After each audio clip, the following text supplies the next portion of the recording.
Good afternoon everyone and welcome to the next in our series of Quick Bites webinars. My name is Nikki Kimball. I'm one of the educational consultants here at Just2Easy, and in today's session we're going to be looking at j2bloggy. Now, as always, it will be a 15-minute tutorial. I warn you, I may run over a little bit. There is a huge amount of content to get through when it comes to blogging, I'm afraid, but I will try and keep it as short as possible. In today's session, we're going to have a look at the setup of j2bloggy, and a lot of that is going to centre around the pupil view. Within that, we're going to look at how you and your pupils can add posts, pages and categories onto j2bloggy, which is a website creation tool. As always, I'm going to run a Q&A session at the end, so if I haven't covered anything, you will have an option to be able to put me on the spot and ask me anything that you need to know. Now, without further ado, we're going to get straight into it. So where can we find j2bloggy? So from your Launchpad, there is the tile, which is j2bloggy, which can be found here. It's a nice orange tile. There's also a little button off the ribbon along the top of the page. So either of these will direct you into the same place. Now, I'm going to be doing this session primarily from a student account to see how you would do this with your students in class. So to begin with, we're going to open up j2bloggy, which, as I said, was here. Now, the first thing that we are met with is our kind of welcome splash page. So this is where we can select bloggies that we might have made in the past, which can be found here. So we can see Lottie's already created a couple, so I'm logged in as Lottie. So that is how you would open up a pre-existing blog. You can also search for public blogs by adding in tags or names or school names, and you can also select the only from my school option as well. Now, to create a new bloggy, you're going to press this new button here, and that is going to prompt us to choose a name for our blog and also to add any tags.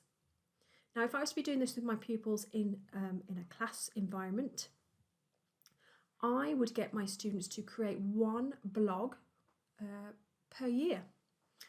And within that blog, we can then add certain categories depending on whether you're doing subjects, for example, or for themes. So, for example, you could do geography, English, e-safety, or you could do it based on themes like Romans, mini beasts, World War II, etc. So what I'm going to do is I'm going to set up Lottie's blog. There we go. And it's prompted me to say Lottie 2 because Lottie's already got 2 blogs that she's created in previous years. So that has prompted me for Lottie 2. Now, tag-wise, I would recommend that you add in a tag for your class name and also potentially for your student's name. So, for example, I'm going to say Lottie is in class 1, and I'm going to leave a space, and I'm also going to add Lottie, and I'm going to put her full name. And there we go. So either of those tags will showcase, and I, as a teacher, will be able to search for Lottie Cross, or I'll be able to search for class 1, and that will bring up all of the bloggy sites made by my class. You can keep it private, but that means it's not searchable by the teacher. So I would recommend that you get your students to tag that box that says My School. So that then will be listed in all of the school blogs as we've seen here. And then I'm going to click Create, and that is going to create my bloggy site. Now, bloggy is all around creating websites. It's built around WordPress. So there are lots of things that we can do with this.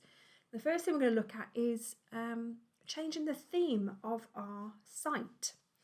Now, to do that, there are 2 different ways. We can either go to Change Theme here, or we can also go to Customize at the top. So by clicking on either of these, it's going to take us to the theme site. So there are various themes that you can choose from. It's really personal preference at this point. It depends on what the content of your blog site is, whether you want mostly imagery, mostly text, You and your students can preview any of these before selecting, so we can go to live preview. That's going to give you an idea of what your blog site will look like without making any permanent changes. If you want to go back, just press this X in the corner of your page and that will take you back to the themes to choose from. When you've selected a theme that you like, hover over it and you get the activate button. That then will make that theme active. You can go back to your site either by clicking here where it says view site, or you can always access your site by clicking on this button at the top with the name of your bloggy site. And there we go, there is my bloggy site ready to go. Now we can customize this further by clicking on the customize button. And that's going to give us different options here. Now the few that I would probably focus on with your students are going to be the colours of your site and also the header image. I wouldn't really change too much about the other things, or if you were going to delve into that, I would delve into that a little bit later on once they are confident with changing header image and colours. So to begin with, we're going to change this header image here. So we're going to click on this and we've got a number of options here. We can choose some of these library headers that are available, so they could choose one that they like. If you're working with older or slightly more confident users, you can also add in your own image. So we're going to do that by clicking add new image. Now anything that you want to add into Bloggy, you will need to upload before. So for us to select an image, we need to select files and it needs to be saved externally somewhere that is available for us to access. So this will link into my computer, my hard drive. This could be a memory stick or an external storage area, so you would select that in the usual way. Now I'm going to find an appropriate image and I'm going to choose this one here. Now it's worth pointing out when you are adding headers that it does need to be a certain ratio for the header, but we can crop images later. So I'm going to click open. That's going to add that into that media library section and I can choose that image there. So I'm going to click select and crop and it will give me the option to crop that image. Now the ratio is preset to the size of that header area. So just be mindful when you're choosing an appropriate image to add in as a header.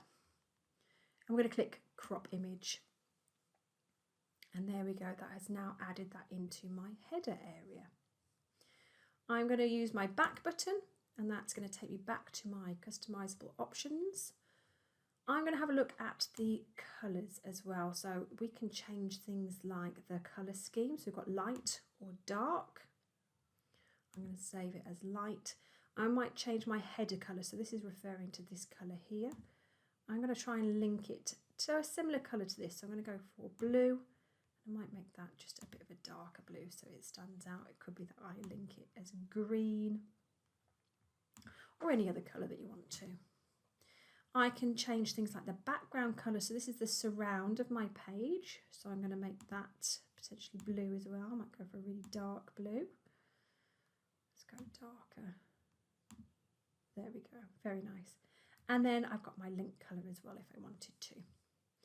Once you have selected all the customizable options, you must make sure that you click publish for it to become live, and it will show you that it's been published because that button will change to published. So there we go, our page already looks quite different. Now we have different options within Bloggy. We can add things like pages and posts. Now the difference between these two are a page is some static information. It's information that doesn't change. So by default, Bloggy will have a news page. So this is kind of the front page or the home page.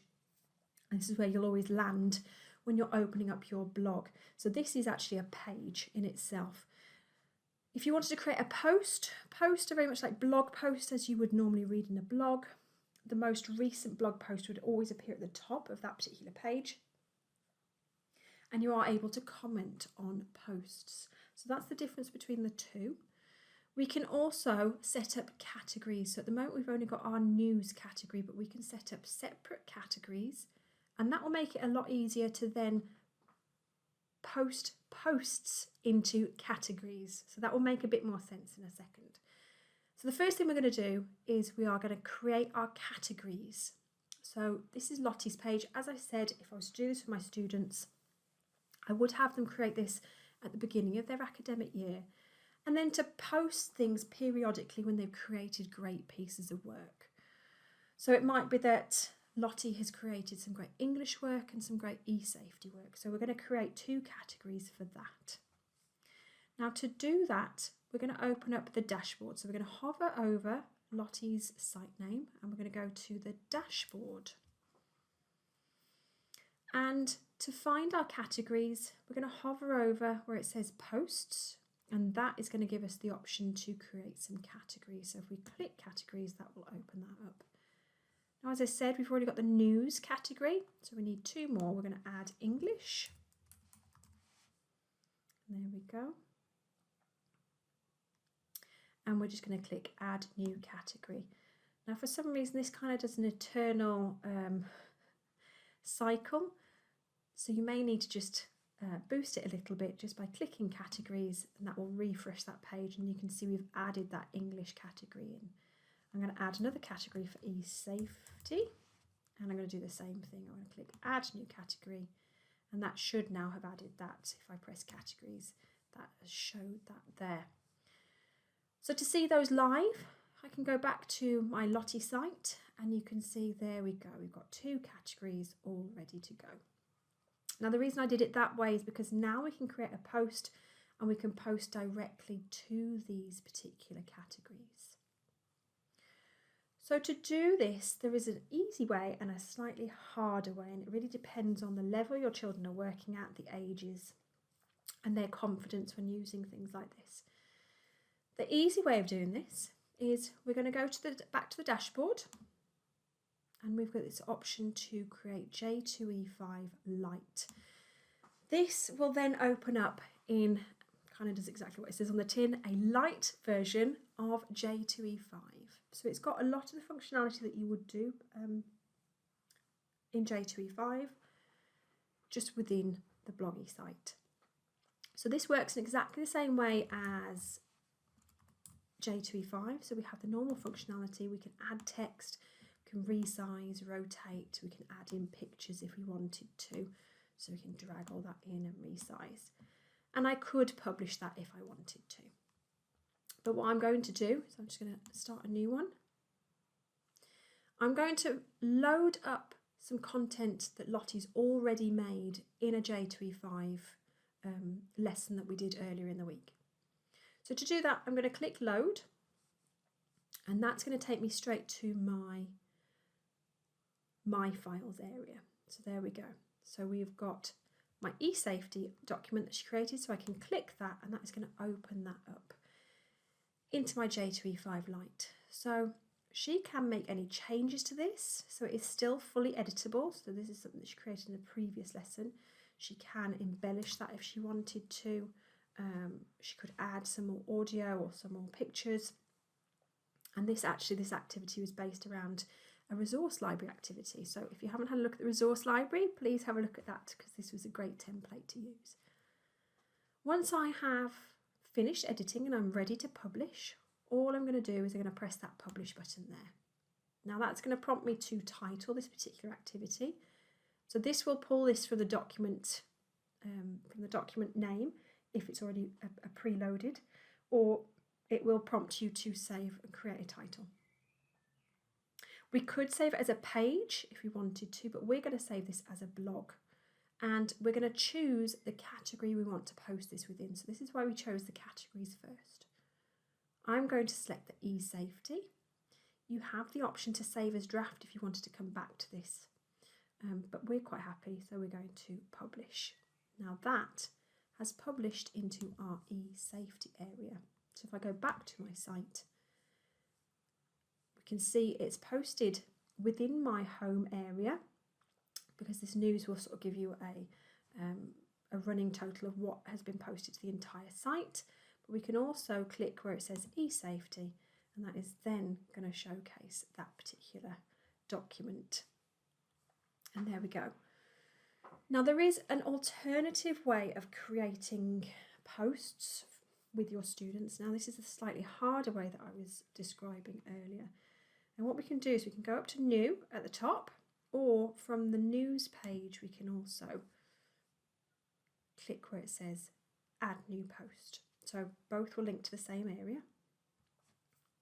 Now this is going to open up into full WordPress.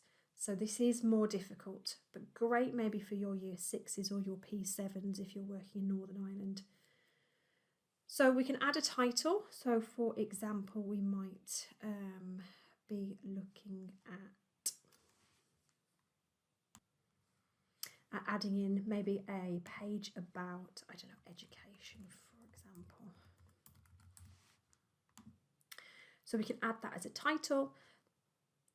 The beauty of using the WordPress side of things is you have so much more functionality. So we can add in blocks here by clicking here, or we can click at the top as well, and that is going to give us loads of different options. We can add in things like lists, we can embed code or tables. If we scroll down, we can add images as well. So I'm just going to add in an image just to give you an idea. It works in exactly the same way as we did with our header. I'm going to click an image and we can upload if we want to. But this is a particularly nice feature. We can insert image from a URL. So this is a great way of getting your students to discover things like copyright. So I am looking at Google Images now. So I've just Googled image. And to find our copyright-free images, we're going to go to Tools, and we're going to find our Creative Commons license images. And there we go. So I'm just going to find an image that I like. I'm going to use this one. It isn't linked to this activity at all, but just to give you an idea of how to do this. And I'm going to open that up. What I'm going to do at this point is I'm going to right-click. Oh, let's try that again. I'm going to right-click this time, not left-click. And I'm going to see where it says copy image address. I'm going to click that, and that has now copied that image address onto my clipboard. And I'm going to go back to my post. I'm going to click where it says insert from URL, and I'm just going to paste that URL into that box and then hit that enter button. And that then has embedded that image directly onto the page. So that is a really nice teaching opportunity for your older students, certainly. In a similar vein, we've also got the option to do things like, if I scroll further down and further down, I've got some great embed tools here. So embed tools, fantastic for your older students, getting to think about content that they want to embed onto the page. There is a button for YouTube and Twitter, but I am particularly partial to TED Talks. So there is an embed code for TED Talks. So I'm going to click that, and it's going to ask me to paste the URL that I want to display on my site. So what I'm going to do is I'm going to go to my pre-opened TED Talk on Do Schools Kill Creativity? I've only chosen this because it is the most viewed video on TED Talks. And what I'm going to do is I'm going to copy this URL at the top of my page. I'm just going to right click and copy. I'm going to go back to that post, and I'm going to paste that URL into that box and click embed. And that now is going to embed that video onto my bloggy site. So there are lots and lots of different tools, widgets for you to use. So please have an explore. Those are just two of the best ones that I like using with students.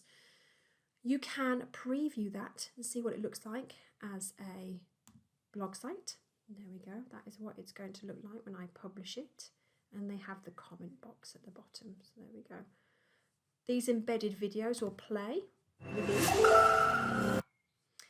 So that is a nice feature. So when you have decided that that looks okay, you can click publish, and that now is going to publish that to my site. So if I go to my site, and there is that post. Now, that is the pupil side. There is still a lot more to explain, but unfortunately I'm already running 5 minutes over. So We will be running a follow-up session to this about how to get the most out of j2bloggy. But as a teacher, how are we going to access our pupils' content? So to do that, I would open up Bloggy, and this is where your tags are going to come as very useful. We're going to tick this box that says only from my school, and I'm going to search for Lottie's name. And there it has shown me there, these are the blogs that Lottie has created. There's Lottie 1 and Lottie 2. So I can click on Lottie 2, that's the one that we were just creating, and I can click view. And that then is going to show me the blog site that Lottie was just creating. There's all those posts. So there's the post that we did beforehand, ready for me to comment on if I wanted to. So that is a whistle-stop tour of j2bloggy. Now just a quick reminder for those of you that might be interested in the various other Quick Bites recordings that we have available. We have done, I think, about 30 of these now on all aspects of the Just Too Easy tool suite. Now that can be found via www.justtooeasy.com/news. And in fact, there is a button off your Launchpad. You can access it here. And you'll notice there is a box at the top of the ribbon that says webinars. If we open that up, we have all of our Quick Bites library there ready for you to go and have a look at. Now, I'm sorry I've kept you 6 minutes longer than normal, but I was just wondering if there are any questions at all. If anybody wants to unmute and put me on the spot, you're more than welcome.